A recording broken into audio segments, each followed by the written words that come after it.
ব্রেকআপের 5 বছর পর মেয়ের কাছে ছেলেটার ফোন আসে। হ্যালো, কে বলছেন? জানতাম তুমি আমাকে চিনতে পারবে না। কে আপনি? তোমার সেই পাগল যে তোমাকে পাগলের মতো ভালোবাসতো। ও আপনি তো ফোন দিছেন কেন? আমি ফোন রাখলাম। একটু দাঁড়াও প্লিজ, একটু কথা বলবো। আমি অপরিচিত কারোর সাথে কথা বলি না। একটা সময় তো অনেক পরিচিত ভাবতে আমাকে। কালকে তোমার বিয়ে, তাই না? শুনেছেন যখন, তাহলে আবার বলছেন কেন? তোমার মুখ থেকে শুনতে চাই। ঠিকই শুনছেন, কালকে আমার বিয়ে।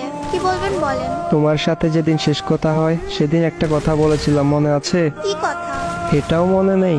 বলেছিলাম যেদিন তোমার বিয়ে হবে সেদিন এই দুনিয়া থেকে হারিয়ে যাব। শুধু শুধু পাগলামি করবেন না। সত্যি আমার কপালটা একবারেই খারাপ। ভেবেছিলাম আমার মুখে কথা শুনে বলবে তুমি কি ভেবেছো, তুমি মরে গেলে আমি বেঁচে থাকবো, কিন্তু ভুল ভেবেছিলাম। তুমি তো আমাকে ভালোই বাসনি কোনোদিন। জানো, আমি একবারে একা হয়ে গেছি, বাসা থেকে চলে এসেছি। আমি থাকলে নাকি সবার সমস্যা হয়। এমন ভাবে কথা বলছেন কেন? বিষ খেয়েছি তো, তাই এমন একটু কষ্ট হচ্ছে।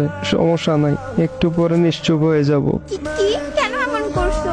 জানো, আমার অনেক কষ্ট হচ্ছে। তুমি এখন কোথায় আছো?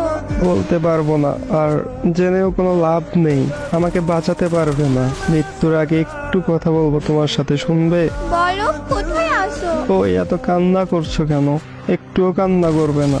জানো, অনেক স্বপ্ন ছিল তোমাকে নিয়ে। তোমার কোলে মাথা রেখে ঘুমাবো। শোনো, আমার সময় মনে হয় এখনই শেষ। ভালো থেকো। তুমি এমনটা কেন করলে? হ্যালো, কথা বলো না কেন? ওই হ্যালো। मैंने तेरा नाम दिल रख दिया।